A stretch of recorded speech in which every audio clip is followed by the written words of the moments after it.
சிந்தாமணிக்கு சரியான பதிலடி கொடுத்து முத்து வீட்டை மீட்டெடுத்தா நல்லா இருக்கும்னு நீங்க நினைச்சீங்கன்னா இந்த வீடியோக்கு ஒரு லைக் பண்ணுங்க. வாங்க வீடியோக்குள்ள போலாம். என்னம்மா இப்படி இருக்க பொண்ணை எதுக்காக நீங்க வெளியெல்லாம் கூப்பிட்டுக்கிட்டு வரணும்? உங்க பொண்ணை பத்திரமா பார்த்துருக்கணும்ல. என்கிட்ட கொஞ்ச நேரத்துக்கு முன்னாடி இந்த மாதிரி பொண்ணுன்னு சொல்லியிருந்தீங்கன்னா கண்டிப்பா உங்க பொண்ணை நான் பத்திரமா பக்கத்துலேயே இருந்து பார்த்துருப்பேன். அந்த நேரம் எனக்கு ஃபோன் வந்ததுனால நான் காரை விட்டு இறங்குற நேரமா பார்த்து உங்க பொண்ணு ஆட்டோவை பிடிச்சி ஓடி போயிட்டா.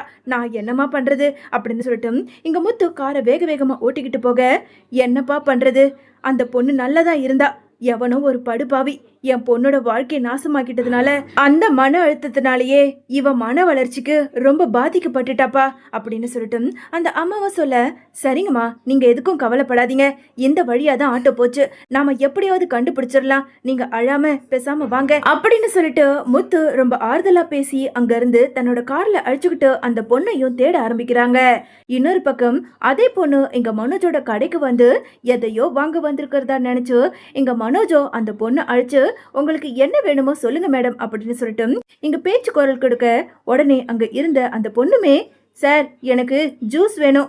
ஓ ஜூஸ் தானே உங்களுக்கு வேணும், இங்க பாருங்க ப்ரோ, சீக்கிரமா போய் இவங்களுக்கு ஜூஸ் எடுத்துட்டு வாங்க, ஏன்னா இவங்க பெரிய கஸ்டமர் அப்படின்னு சொல்லிட்டு இங்க மனோஜோ அங்க ஜூஸ் வாங்கிட்டு வந்து அங்க இருந்த அந்த பொண்ணு கிட்ட கொடுக்க, அந்த பொண்ணுமே அந்த ஜூஸை வாங்கி குடிச்சிட்டு அங்க அப்படியே உக்காந்துடுறாங்க. மேடம் ஜூஸ் குடிச்சிட்டீங்களே, உங்களுக்கு என்ன வேணும்? ஏசி வேணுமா, டிவி வேணுமா, இல்ல ஃப்ரிட்ஜ் வேணுமா, உங்களுக்கு என்ன வேணுமோ நான் நல்ல ஆஃபர்ல செஞ்சு கொடுக்குறேன் அப்படின்னு சொல்லிட்டு இங்க மனோஜ் அந்த பொண்ணு கிட்ட பேசிக்கிட்டு இருக்க, எனக்கா எனக்கா ஆமா நீ தானே என்னோட வாழ்க்கையை கெடுத்த அப்படின்னு சொல்லிட்டு மனோஜை பார்த்து அந்த பொண்ணு பேச, இதை கேட்டதும் அங்க மனோஜுக்கு ரொம்ப அதிர்ச்சி ஆகுது. ப்ரோ என்ன ப்ரோ இது, இந்த பொண்ணு என்னமோ நான் தான் இந்த பொண்ணோட வாழ்க்கையை கெடுத்தேன்னு சொல்லி என்னோட சட்டையை பிடிச்சி கேள்வி கேட்டுக்கிட்டு இருக்கு, நீங்க என்னமோ பார்த்துக்கிட்டு இருக்கீங்க. என்ன ப்ரோ இது கஸ்டமர்னு சொல்லி சொன்னீங்க, என்னமோ பைத்தியம் பிடிச்ச மாதிரி என்ன பார்த்து கேள்வி கேட்டுக்கிட்டு இருக்கு. ஏமா நீ யாருமா, முதல்ல கடையை விட்டு வெளியே போ அப்படின்னு சொல்லிட்டு எங்க மனோஜ் பதட்டத்தோட பேச, உடனே சந்தோஷம் இருந்துக்கிட்டு, ப்ரோ நானுமே இந்த பொண்ணு கஸ்டமர் தான் நினச்சேன், கடைசியில் இது பைத்தியம் போல இருக்கு, பேசாம இங்கேருந்து அனுப்பி விட்டுடுங்க, இல்லைன்னா அது உங்களுக்கு தான் பிரச்சனை. ப்ரோ உண்மையை சொல்லுங்க, இந்த பொண்ணு உங்களுக்கு தெரியாதுல்ல அப்படின்னு சொல்லிட்டு சந்தோஷ் சொல்ல, யோ எனக்கு என்னையா தெரியும், நீ தானே இந்த பொண்ணு கஸ்டமர்னு சொல்லி உள்ள கூப்பிட்டுக்கிட்டு வந்த, இப்போ என்னமோ அந்த பொண்ணோட வாழ்க்கையை நான் கெடுத்த மாதிரி நீயும் பேசிக்கிட்டு இருக்க.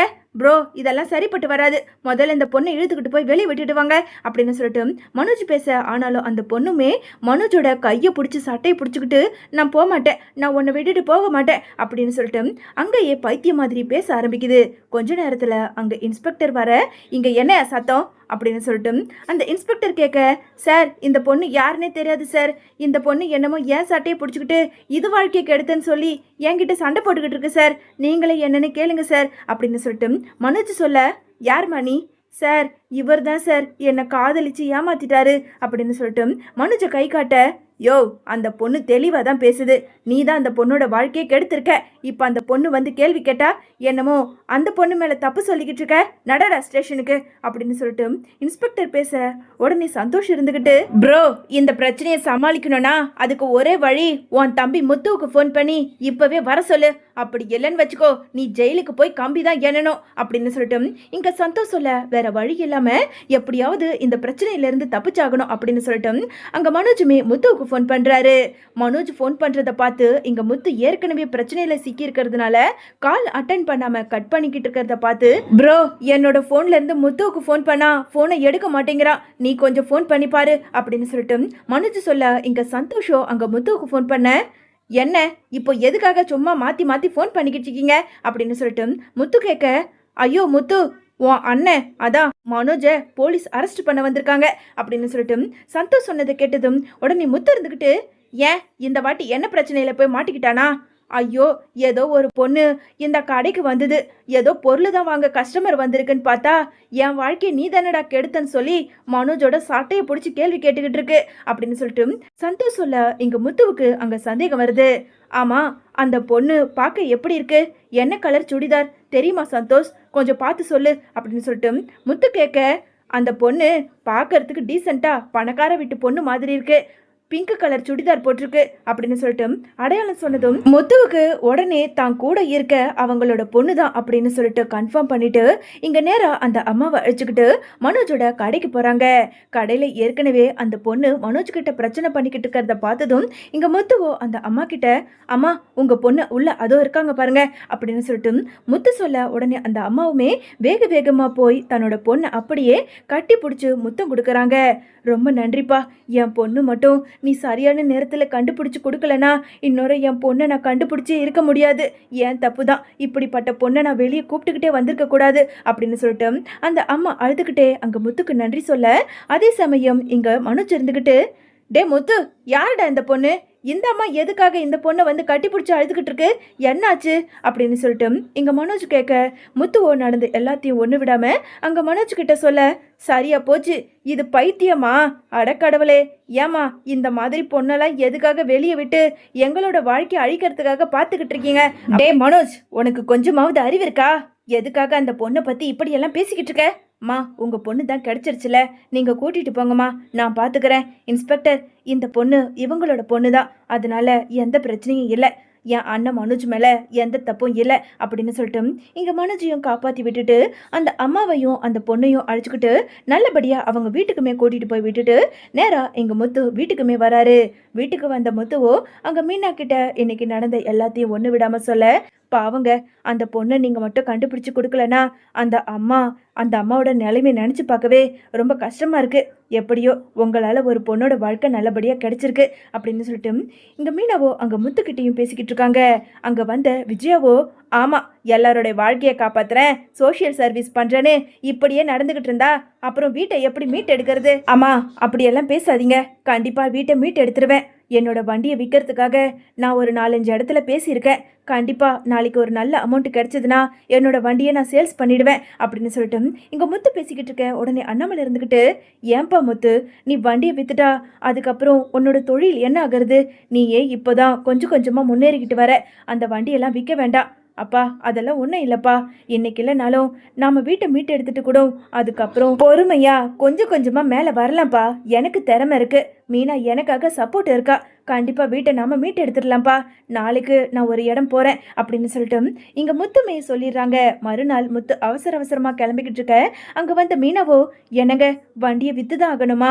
ஆமாம் மீனா, நான் தான் சொன்னல, வண்டி விற்று தான் ஆகணும் அப்படின்னு சொல்லிட்டு இங்கே முத்து கிளம்பிக்கிட்டு இருக்க. அதே நேரம் முத்து உதவி செஞ்ச அந்த அம்மாவுமே தன்னோட பொண்ணை அழைச்சிக்கிட்டு தன்னோட ஹஸ்பண்டையும் அழைச்சிக்கிட்டு நேராக முத்துவோட வீட்டுக்கு வந்து வாசலில் கதவை தட்ட. அங்கே முத்து பார்த்துட்டு, அட அம்மா வாங்க, உங்கள் பொண்ணை அழைச்சிக்கிட்டு வந்திருக்கீங்க, என்ன விஷயம்? வேற எங்கன்னா கூட்டிகிட்டு போய் விடணுமா? ஆமாம், இந்த வீடு உங்களுக்கு எப்படி தெரியும்? டே ரவி, என்னடா இவங்களை கூப்பிட்டுக்கிட்டு வந்திருக்க அப்படின்னு சொல்லிட்டு அங்கே இருந்த ரவி கிட்ட கேட்க, டே முத்து, உன்னை பார்க்கறதுக்காக உன்னோட ஷெட்டுக்கு போயிருந்தேன். அந்த இடத்துல உன்னோட பேரை சொல்லி இந்த அம்மா விசாரிச்சுக்கிட்டு இருந்தாங்க, அதனால தான் எனக்கு தெரியும்னு சொல்லி இங்கே கூப்பிட்டுக்கிட்டு வந்திருக்கேன் அப்படின்னு சொல்லிட்டு ரவி சொல்ல, அம்மா சொல்லுங்கம்மா, என்ன விஷயம்? தம்பி, உன்னை பார்க்கறதுக்கு என் தம்பி மாதிரியே இருக்க. என் கூட பிறந்த தம்பி இருந்தா கண்டிப்பாக இப்படி தான் எனக்கு ஒரு பெரிய உதவி பண்ணியிருப்பான். நீ செய்த உதவியை என்னால் மறக்கவே முடியாது. என்னங்க, இந்த தம்பி தாங்க, இந்த தம்பி மட்டும் இல்லைனா நம்ம பொண்ணை இன்னொரு கண்டுபிடிச்சி இருக்க முடியாதுங்க அப்படின்னு சொல்லிட்டு அந்த அம்மா சொல்லிக்கிட்டு இருக்க. கூட இருந்த அந்த அம்மாவோட ஹஸ்பண்டுமே, தம்பி, எந்த படுபாவியோ என் பொண்ணோட வாழ்க்கையை நாசமாக்கிட்டான், அதனால என் பொண்ணோட வாழ்க்கை இப்படி கேள்விக்குறியா இருக்கு. ஆனாலும் என் பொண்ணு எங்களுக்கு ஒரு பெரிய உலகம், பொக்கிஷம். அப்படி இருக்கும்போது அந்த பொக்கிஷத்தையே நீ கண்டுபிடிச்சி கொடுத்துருக்கனா உனக்காக நான் ஏதாவது ஒரு சின்ன பரிசாவது கொடுக்கணும். தம்பி, நீ ஏதோ நினச்சிக்கலனா இதில் 10 லட்ச ரூபாய் பணம் இருக்கு, இதை நீ வாங்கிக்கணும் அப்படின்னு சொல்லிட்டு அந்த ஹஸ்பண்டுமே கொடுக்க. இதை பார்த்ததும் இங்கே முத்து இருந்துக்கிட்டு, ஐயோ சார், நான் பணத்துக்காக எதிர்பார்த்தலாம் இதெல்லாம் பண்ணலை, இதெல்லாம் என்னோட கடமை. என்னோட காரில் வந்த அந்த பொண்ணு தொலைஞ்சிட்டதுனால உங்கள் பொண்ணை நான் தானே கண்டுபிடிச்சி கொடுக்கணும், அதனால தான் சார், இதெல்லாம் ஒரு உதவி தான், அதுக்காக பணம்லாம் கொடுக்க வேண்டாம், நீங்கள் இந்த பணத்தை எடுத்துகிட்டு போயிடுங்க அப்படின்னு சொல்லிட்டு அங்கே இருந்த முத்து சொல்ல, ஐயோ சார், இங்கே பாருங்க, எங்கள் பொண்ணை கண்டுபிடிச்சதுக்காக ஒரு சின்ன பரிசா தான் கொடுக்குறோம், தயவு செஞ்சு நீங்கள் வாங்கிக்கங்க.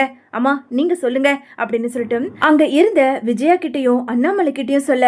உடனே அண்ணாமலை இருந்துக்கிட்டு, ஏன்பா முத்து, நீ செய்த உதவிக்காக அவங்க பரிசா கொடுக்கணும்னு நினைக்கிறாங்க, நீ தாராளமா வாங்கிக்கப்பா அப்படின்னு சொல்லிட்டு அண்ணாமலை சொன்னதும் இங்க முத்துவுமே அந்த பணத்தையும் வாங்கிக்க கொஞ்ச நேரத்துல நன்றி சொல்லிட்டு அந்த ஒட்டுமொத்த குடும்பமும் அந்த இடத்த விட்டு வெளியே போக, இன்னொரு பக்கம் அங்க முத்துவோ, மீனா நமக்கு கோர்ட்டுல எவ்வளவு கட்டணும்னு சொன்ன? 10 லட்சம் ரூபாங்க. இந்தா பணம் கிடைச்சிருச்சு.